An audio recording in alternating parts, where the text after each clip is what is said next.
Vamos a arrancar con algunas preguntas y si quieren después, obviamente, preguntan lo que quieren a Fernando. Así que, bueno, arranco yo preguntándote, siendo músico vos también, en el panorama ahí de los 90, ¿cómo fue como tu aproximación a Suárez? Bueno, yo llegué a Suárez, los había visto alguna vez en una primera encarnación en el 92, ponele, 91, en algún show en Cemento. Me acuerdo que nosotros tocábamos después de las 12 de la noche. Yo tenía una banda medio post-punk en esa época y ellos tocaban, era muy chiquito yo tenía 15, 16 años. Y ellos tocaban antes había como una especie de obra de teatro que había organizado Chabán, y ellos tocaron temprano. Esa fue la primera vez que los vi. Después empecé a estudiar cine y vi la película Rapado, lo vi a Gonzalo actuando, que hasta ahí no había caído que era la misma persona que había visto en vivo con Suárez.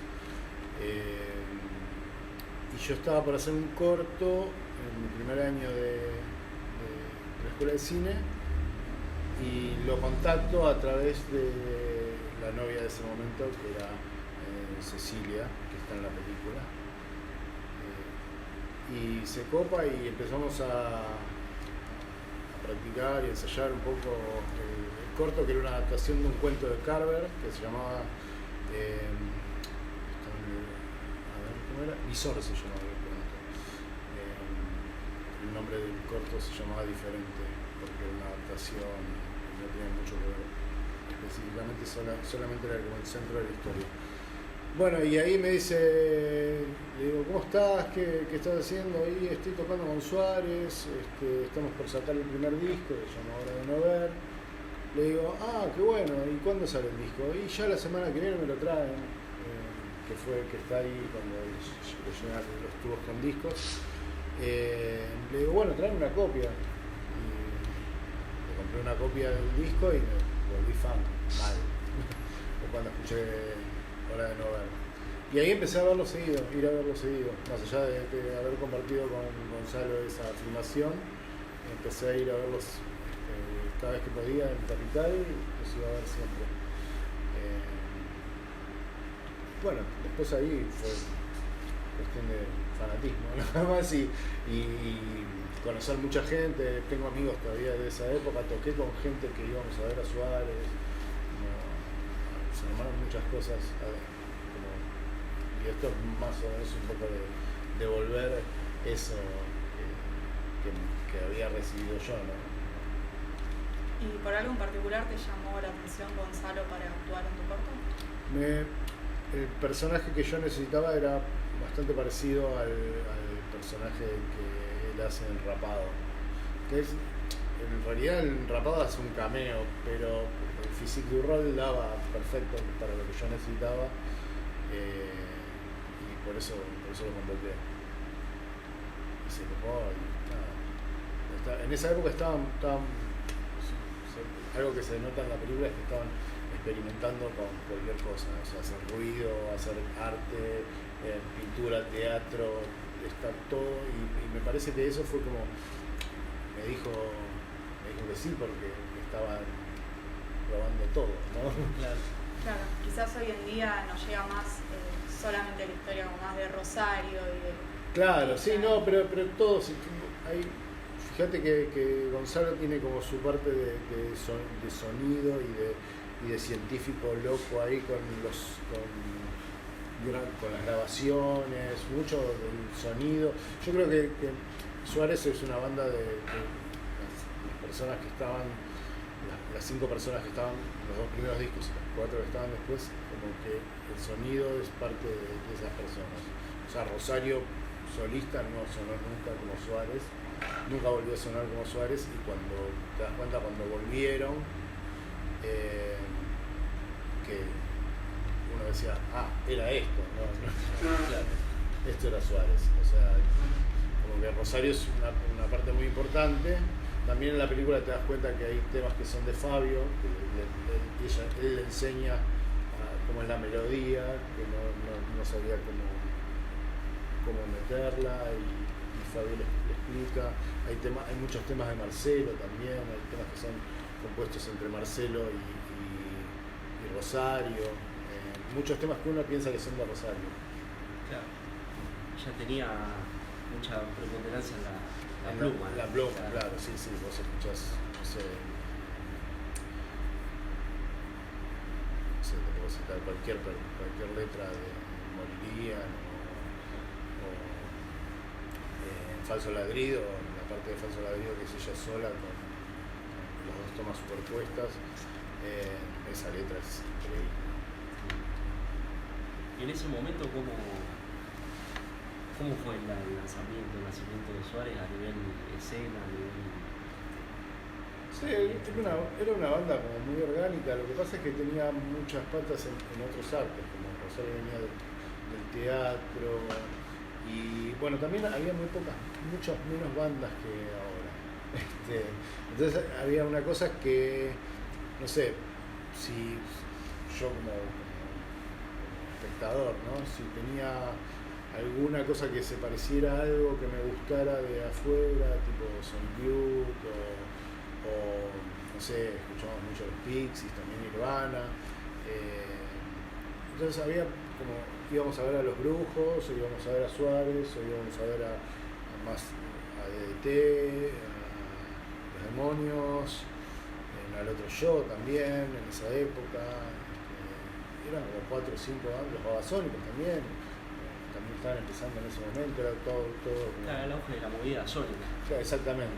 Y ahí estaban eran esas 5, 6, 7 bandas. Después todo lo demás, no sé, era metal o pan rock, podías ir a ver a 2 minutos, pero como que no se mezclaban mucho de esas cosas. La mezcla de ir a ver una banda punk y que después hubiera una banda post-punk y después una de heavy metal era como más 88, 89 por ahí, cuando empieza a salir a ver bandas.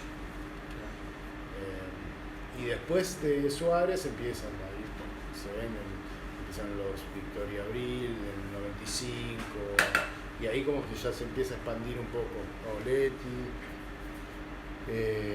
Bueno, Paoletti venía desde antes con Copiloto Pirata, pero bueno, nada, era como, no había tantas bandas como ahora, que vos tenés, no sé, dentro del indie tenés diferentes movidas y diferentes sonidos incluso, y está pasando algo en Niceto, y está pasando, ahí tenías, no sé, un recital por fin de semana, y era o en La Luna, o en Cemento, o en algún lugar en San Telmo, por acá, por esta zona no había mucho en esa época. En ese aspecto Suárez como que se volvió medio pionera de todo lo que fue el indie después. Y sí, bueno, ya de movida el sonido, Canta una Chica, que no es menor en ese momento, no había bandas que había, sí, no sé, Fabián Antilo, pero no había muchas chicas, excepto María Fernanda en El Otro Yo y Rosario en Suárez, no había muchas chicas tocando. Y también no era muy fácil para las chicas. El público no estaba todavía tan maduro como ahora. ¿No era muy bien aceptado? No sé si no era muy bien aceptado, sino que había mucho más machismo, ¿no? Bueno, sea, sí. Lo que pasó en el show de Nirvana en Vélez, que abrió una banda de chicas y las terminaron apedreando, se tuvieron que ir del escenario, se separaron después de ese show. O sea, había como un machismo bastante exacerbado, digamos. No era todo el mundo, pero bueno, había así, faltaba un poco de, o sea, pionero en ese sentido, digamos, como que las chicas arriba del escenario y no importa lo que piensen. Claro, justo el libro de Walter arranca con Lo Buenos Aires Vivo. Claro. Buenos Aires Vivo 2 de Rosario cantando Asesina embarazada y que el público le gritan a algunos que es una puta porque está embarazada. Sí. O sea, Sí. Bueno, eso está desde el principio y te puedo, no voy a dar nombres, pero he visto músicos decir que compartían la fecha en una misma noche, gritarle desde abajo del escenario puta y ese tipo de cosas. Bueno. Y como esa, seguro Miles, sí. A mí siempre me dio vergüenza, pero bueno. Todo ese tipo de actitudes nunca las entendí. Entonces tu relación con Suárez arrancó principalmente a través de Gonzalo Córdoba y Sí, después no tuvimos, o sea, sí tocaban en el Extela, que era un lugar que estaba en la Universidad de Itela, y ahí por ahí después del show charlábamos o le preguntaba alguna cosa, pero no era que teníamos relación. ¿Se conoce? Sí. Okay. Sí, o sea, no era que Rosario me veía y me sacó, ¿qué sé? No. Eso fue después cuando empezamos a hablar y ahí como que ella cayó, que se acordaba de algunas situaciones que yo le contaba y bueno, ¿Querés? No, sí. No, si querés contarnos un poco de ese intercambio primero de mails con Rosario. La contacté a través de Facebook a Rosario porque yo perdí como contacto con Gonzalo. De hecho, Gonzalo no tiene redes sociales, creo que hasta mi WhatsApp tiene. ¿Y está viviendo afuera? No, vive acá. Vive acá. Sí, toca con Richard Coleman. Y tocó con Cerati en la última gira. Estaba en la última gira cuando tuvo el accidente de Gustavo.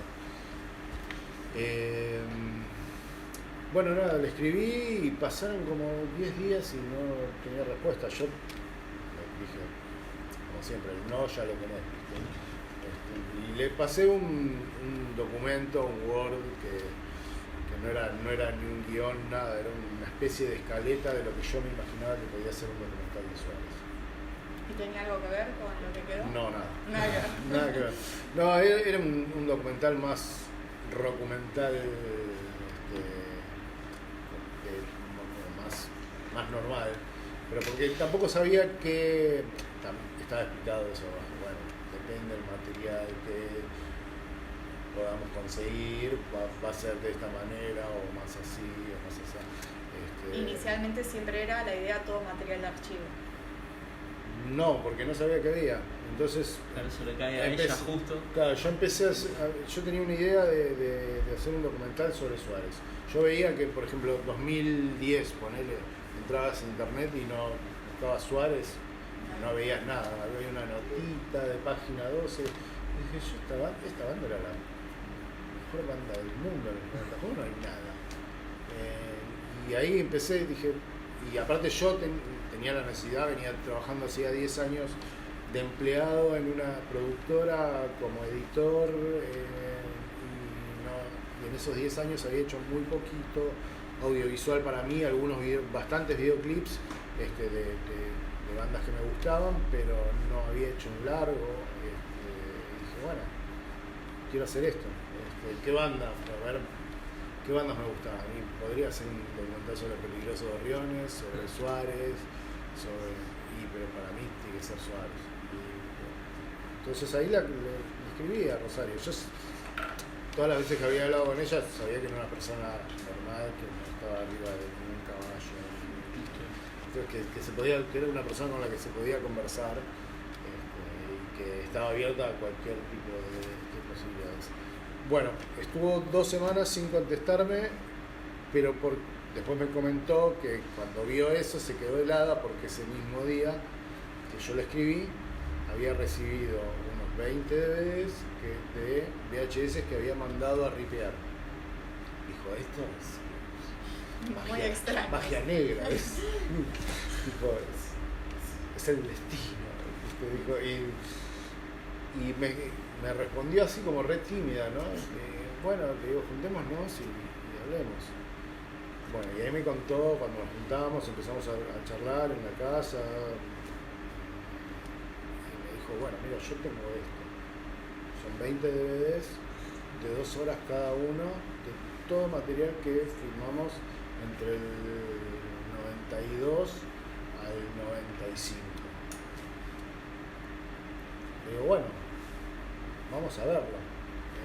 Bueno, hagamos una cosa, nos juntamos y empezamos a ver el material, ¿viste? Como, todavía con cierta distancia, porque tipo, no me iba a dar los 20 de esta más, yo Hacé lo que quieras. Entonces empezamos nos juntábamos todas unas tardes a visualizar el material. Y empezamos a ver y yo le decía, bueno, mirá, acá me parece que esto está bueno, esto también, podemos sacar esto y acá. Y yo me empezaba a ver y pues, yo era como, nada, quiero ver más, porque lo que más me interesaba era eso, el material. A mí lo que más me interesa es el material de archivo.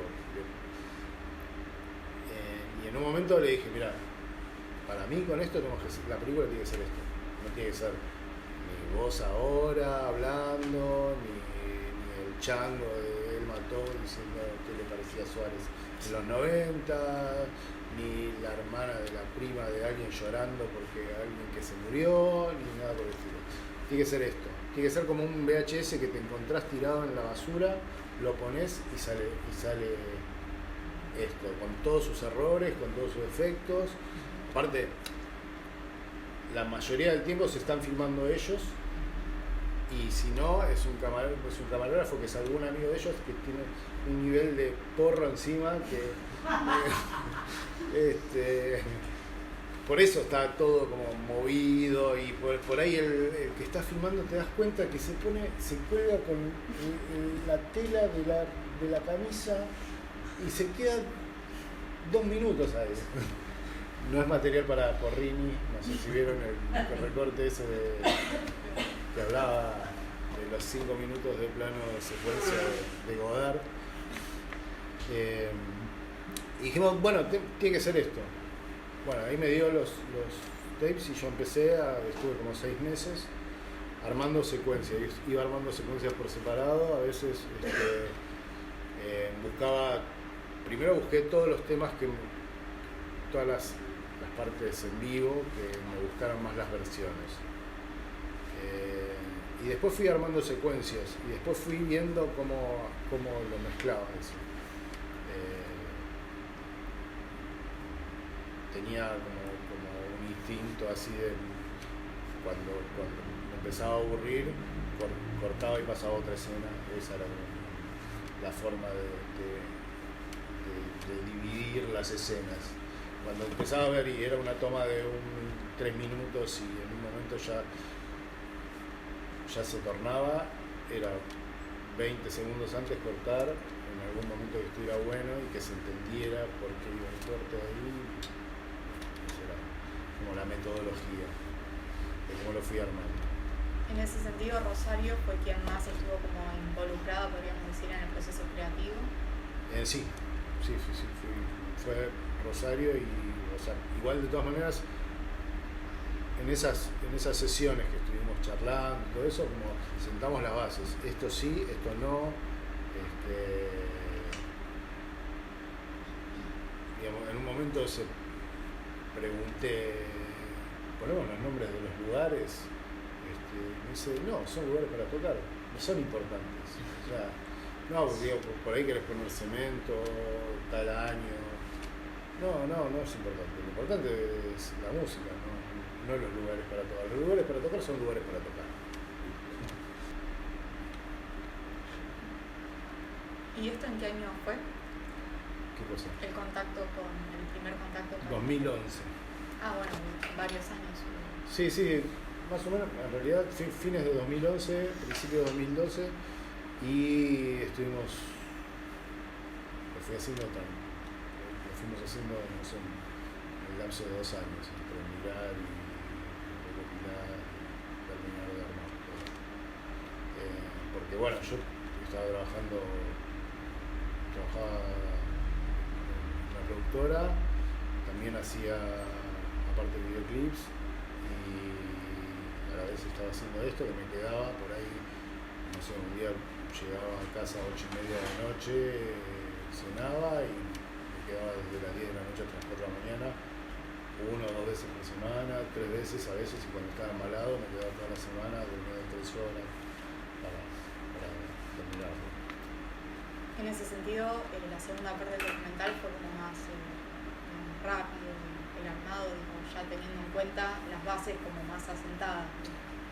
¿La segunda parte? Claro. No, la segunda parte es diferente, si bien era la misma cantidad de material más o menos, fue diferente porque tiene como, esto no tiene, no es una línea de tiempo, como va saltando del 92 al 95. Lo que une esta película, el viaje, es más o menos la playlist de los 2 discos. Tenés el primer disco, hay una licencia poética porque empieza con el primer tema. Lo que yo quería poner al principio de la primera película era el primer tema del disco, De Hora de no ver. de Hora de no ver, arrancar con ese porque es el sonido que uno escucha en el disco, es el video que se ve ahí.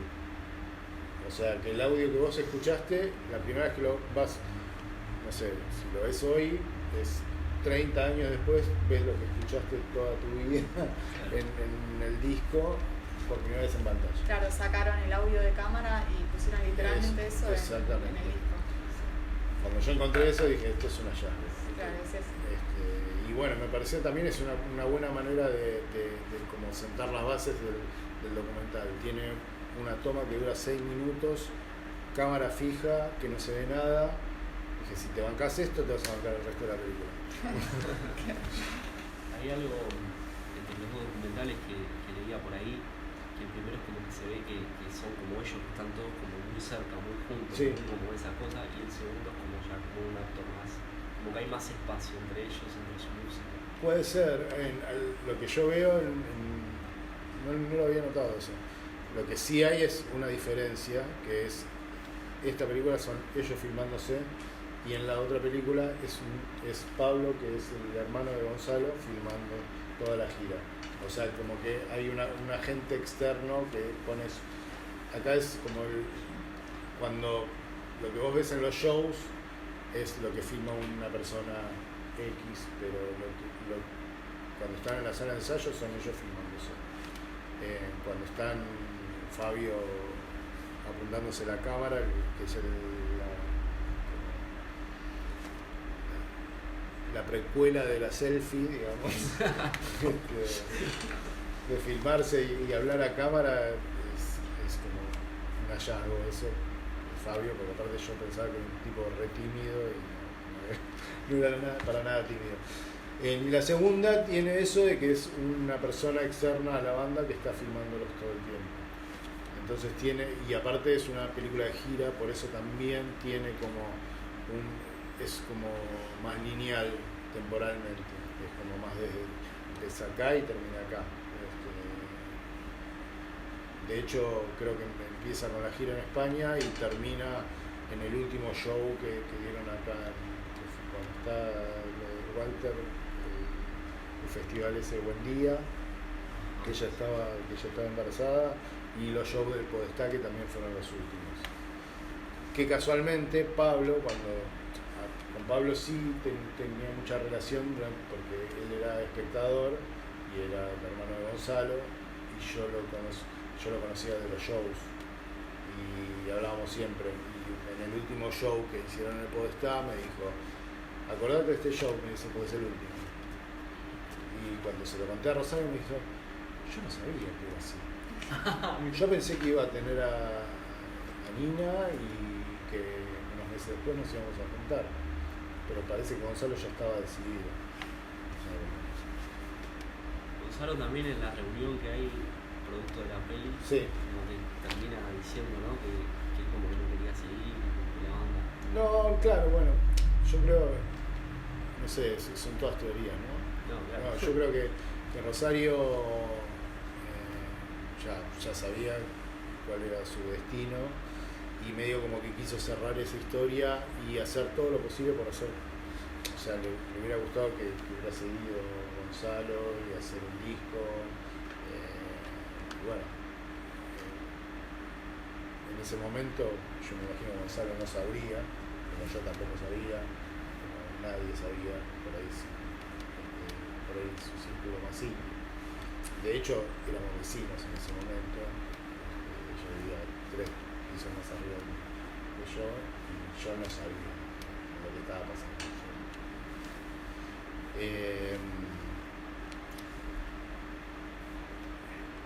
Entonces yo creo que quizás ella quería cerrar todo el tema de Suárez y hacer todo lo posible, hacer el disco solista, que es lo que terminó haciendo, ¿no?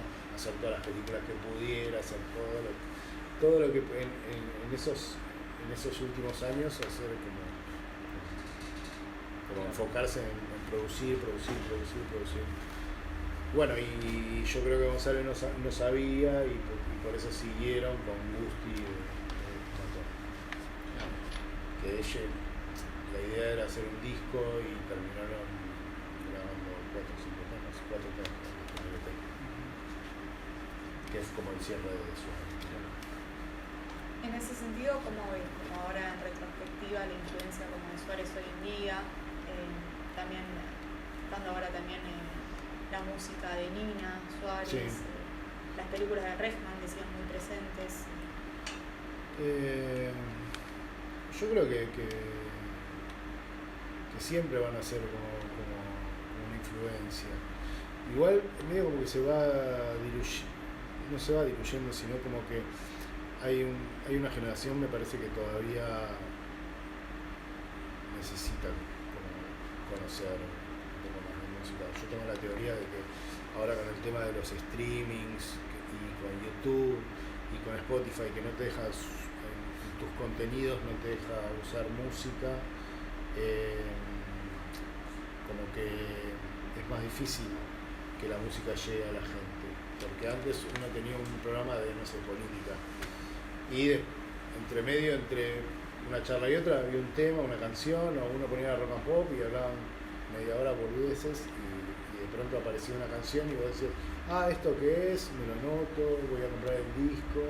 Ahora con esto del streaming, de que YouTube te baja Como los derechos de autor. Claro. Sí, por los derechos de autor, o en Spotify te bajan los programas por derechos de autor, de los Mucha podcasts. censura. Sí, no sé, es como hay un montón de compañías musicales que tienen sus derechos tan resguardados que al final lo que quieren vender no lo pueden terminar vendiendo. Pero más allá de eso, es como que yo veo que hay nuevas generaciones que no les interesa la música o están desapasionados de la música. Porque la consumen a través de TikTok, es otra forma de consumir. Y me parece que Suárez no es una cosa de consumo rápido, ¿no? Tenés que, o sea, si yo le pongo a alguien Hora de no ver, me va a decir, esto es horrible, es una porquería. No, tenés que tener contexto, tenés que haber escuchado otra música. Por ahí te puede entrar más fácil Rosario, porque, no sé, Calendario es como un disco más hi-fi, o te puede entrar también Excursiones. Pero por ahí estos 2 primeros discos, incluso el tercero, Galope, también es difícil, como si venís de la nada y escuchás eso, ¿y esto qué es? De hecho, la primera vez que fuiste a verlos te resultó como, ¿no?, también medio distante. Yo los vi, la primera vez que los vi, hacían un pop muy diferente al que terminaron haciendo en Hora de no ver. No tenían ni disco. No tenían ni disco, pero hay un par de temas que están en la versión remasterizada o de la caja de Hora de no ver, que es Violencia Familiar y esos temas que son como más, no sé, como más un pop más clásico, digamos. Claro, al principio Fabio venía más del pop y ella como más de lo experimental, portadiscos. Sí, portaestudios, sí, pero ella tiene le gustaba un poco todo, digamos. Al principio era como más pop, como hasta incluso casi B52, pero la parte más pop de B-52s.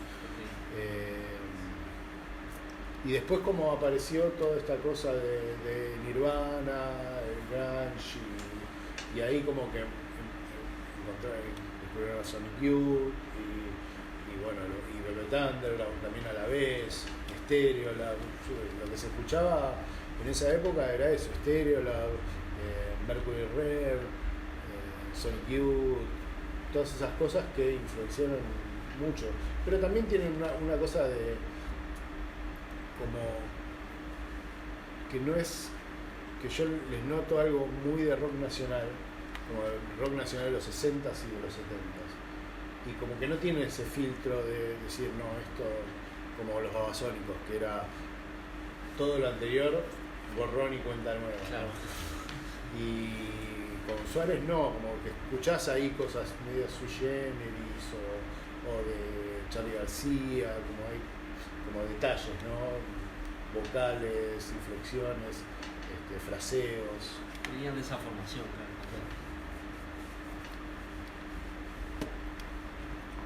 Sí, de hecho Rosario tenía como mucha influencia de Mercedes Sosa También, sí. Violeta Parra. Eso fue después, igual. Me parece que toda la parte más como popular como lo recuperó más tarde. Y todo este proceso acompañado, digamos, por el lado de la música, de todos los proyectos en los que participaste y todo eso, ¿cómo te vinculás? ¿Cómo ves ahí? ¿Te has tocado Maya y Muñecas? No sé, qué sé yo soy músico, ¿no? O sea, primero soy músico, primero soy fan, después soy músico y después soy cineasta. Ok, ahí va, eso. ¿Qué lugar está tenido? Como no, o sea, yo empecé a hacer audiovisual a la vez que empecé a tocar. Las dos cosas fueron paralelas. En un momento tuve que decidir cuál era la que me iba a dar de comer. Y bueno, me tiré a... Y ahí la música... Claro, y ahí dije, la música... no voy a hacer dinero con la música y con lo audiovisual. Tengo mis cosas y después tengo la parte mercenaria, que es la que me da de comer. O sea, tiene que ver con publicidad o con comunicación política o con no sé, institucionales, que salga. Básicamente. ¿El corto con Gonzalo Córdoba está disponible para verlo? No, tengo un cassette Super VHS que tengo que ripear. Tendría que corregirle algunos cortes. Lo que pasa es que fue también no digo que fue un ejercicio de, como no sé si me convence. Estoy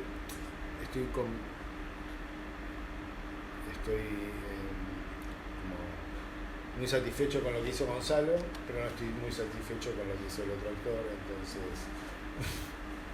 ¿Era lo primero que filmabas?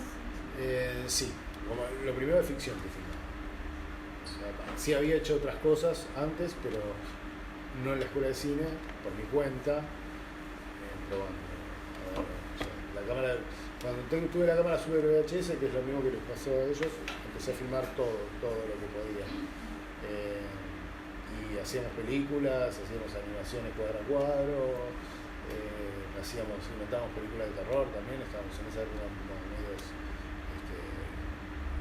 viendo películas de Corman, a la vez que veíamos películas de Godard también veíamos películas de Corman y queríamos filmar con 2 mangos y bueno, así empezamos, jugando, ¿no?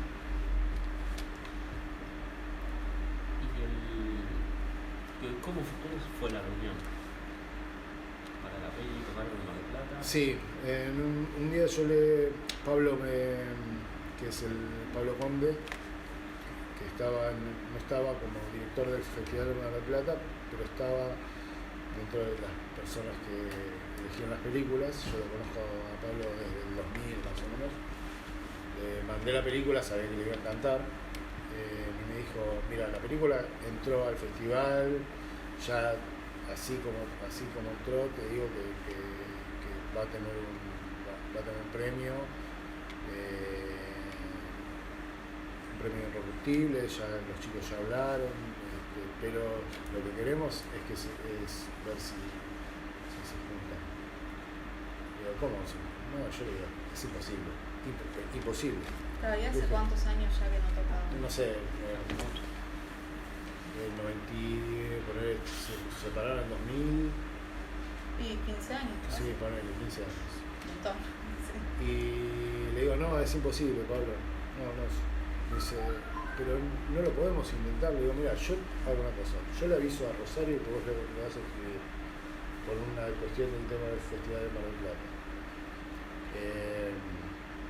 Vos ofrecéselo, a ver qué pasa.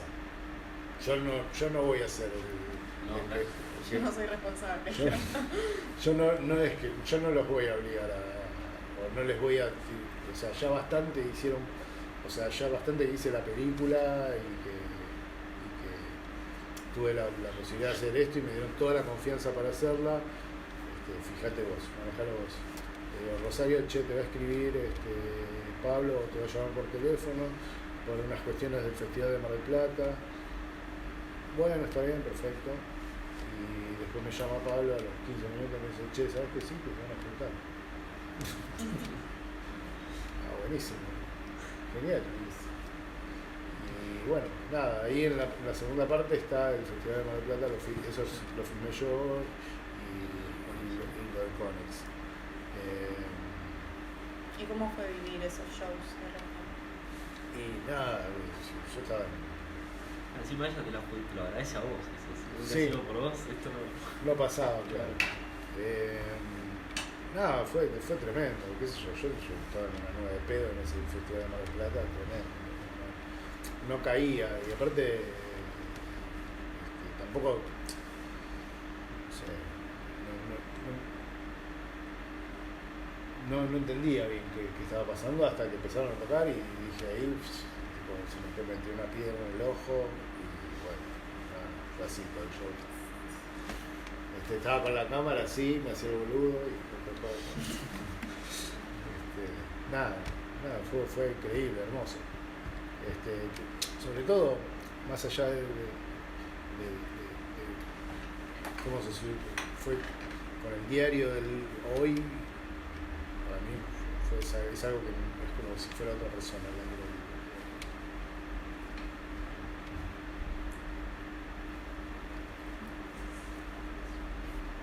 Bueno, no sé si alguien quiere hacerle alguna pregunta a Fernán.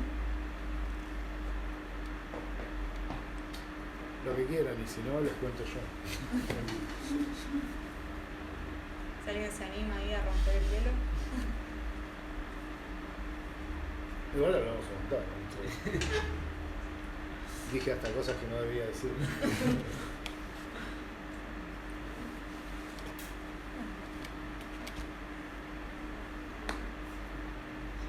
Si quieres contarnos alguna anécdota. Sí.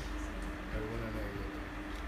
No, lo que le quería decir es que vengan, si pueden, el viernes que viene, que está la segunda parte, que gracias a la pandemia no la pudimos estrenar en Capital, o sea que creo que va a ser, si no es la primera vez que se pasa en pantalla grande, acá se pasó creo que en La Plata, en el Festival de Mar del Plata, en el Bafisi no estuvo, estuvo en el Rock and Dog, sí, estuvo en el Abasto, pero fue también un festival, no hubo otra pasada en ninguna situación, ningún centro cultural, ningún cine, así que nada, es como una especie de estreno, digamos. Hay una versión dando vueltas por internet que tiene como una intro de Rosario hablando. Sí. Eso fue creo que fue para el año que falleció Rosario, se pasó esa versión. No sé bien dónde fue, y no sé si era virtual o presencial. Yo hice un par de proyecciones, pero en la pandemia las pasaba en vivo por YouTube,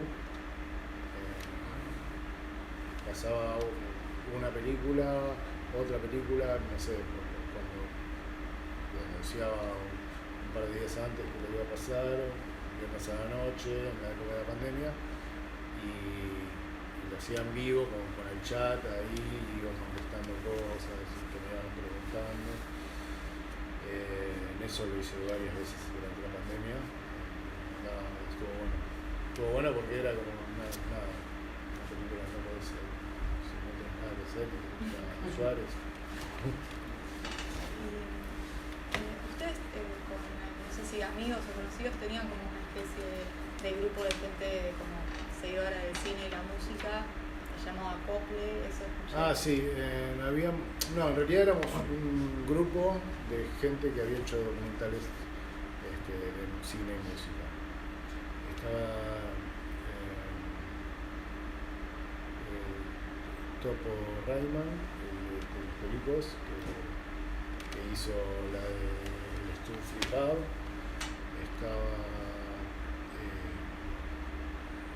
Rolly Raúl, que falleció, que era el que estaba haciendo, que hizo un documental increíble sobre Melero, otro sobre Palo, y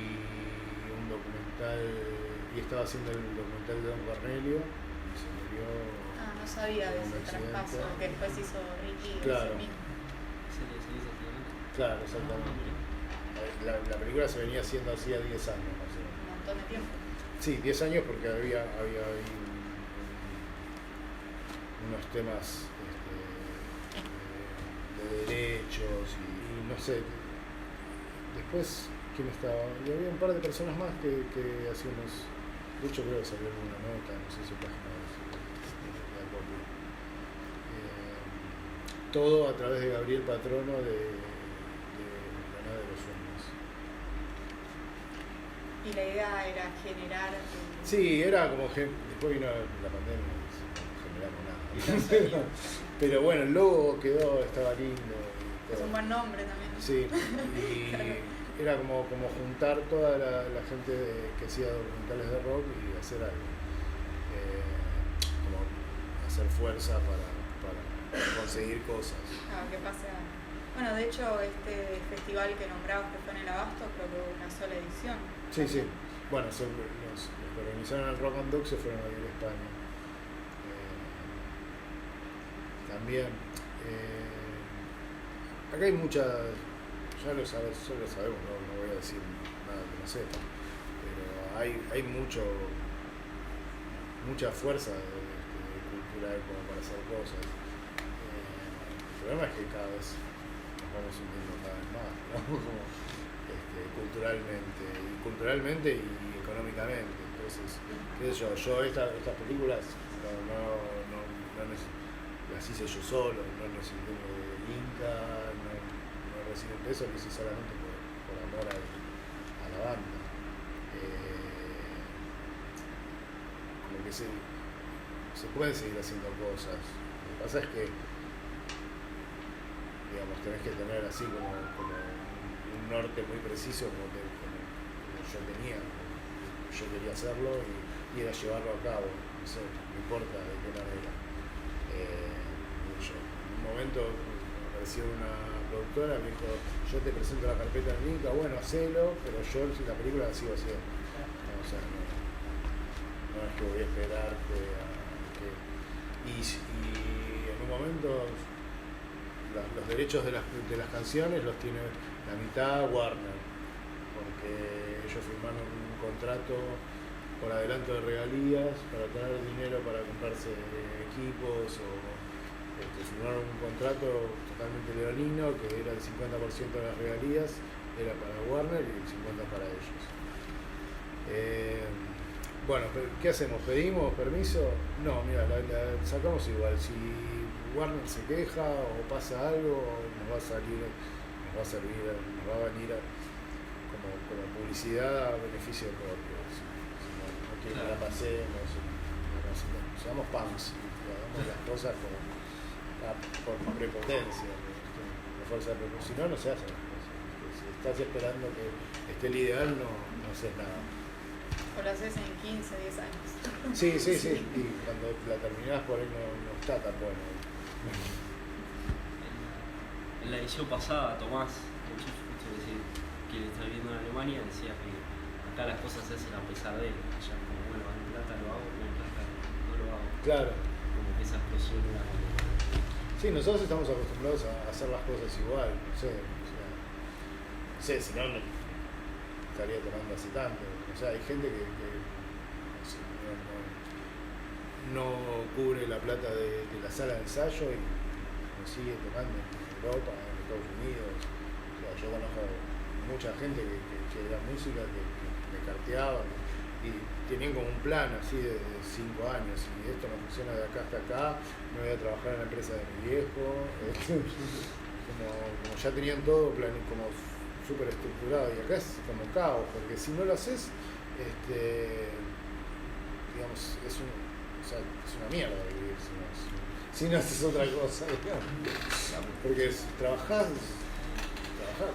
por ejemplo, antes uno decía, bueno, voy a trabajar porque me quiero comprar una casa, después voy a trabajar porque me quiero comprar un auto, y después voy a trabajar porque me quiero comprar esa guitarra, ya ni siquiera te estabas pensando, y ahora ya voy a trabajar para comprarme ese sachet de leche.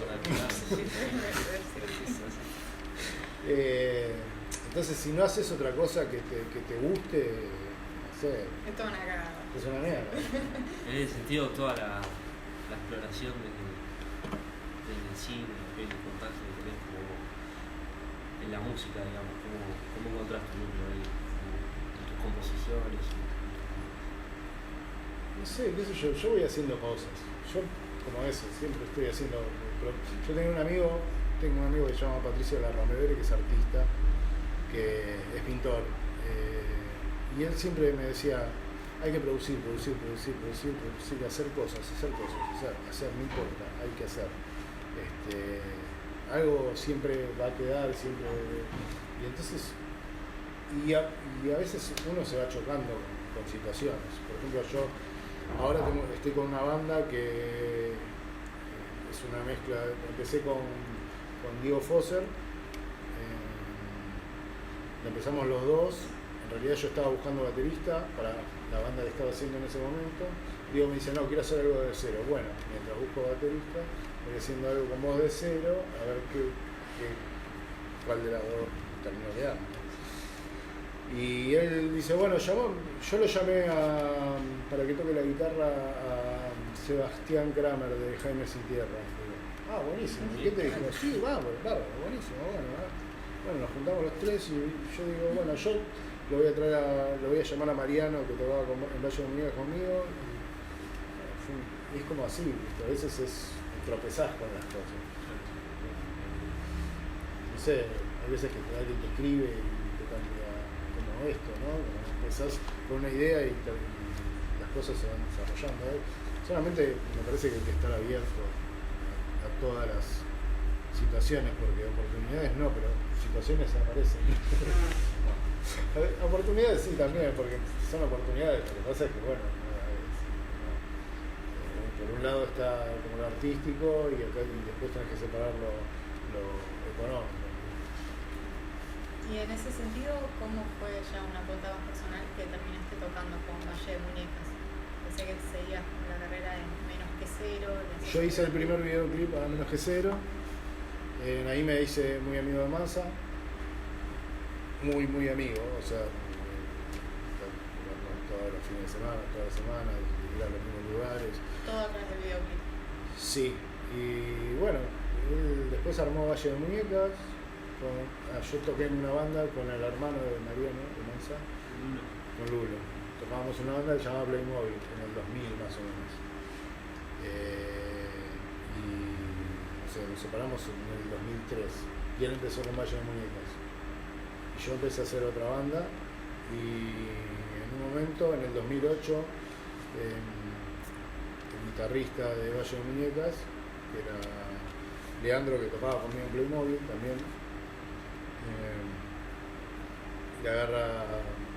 le diagnostican esclerosis múltiple y empezó a tener problemas para tocar. Y bueno, yo digo, mira, si necesitas un guitarrista, avisame, porque en algún momento Leandro no va a poder tocar más, y Y bueno, en el 2008 justo se separó mi banda y yo le dije esto y bueno, vamos a tocar. Y ahí toqué 15 años con Valle.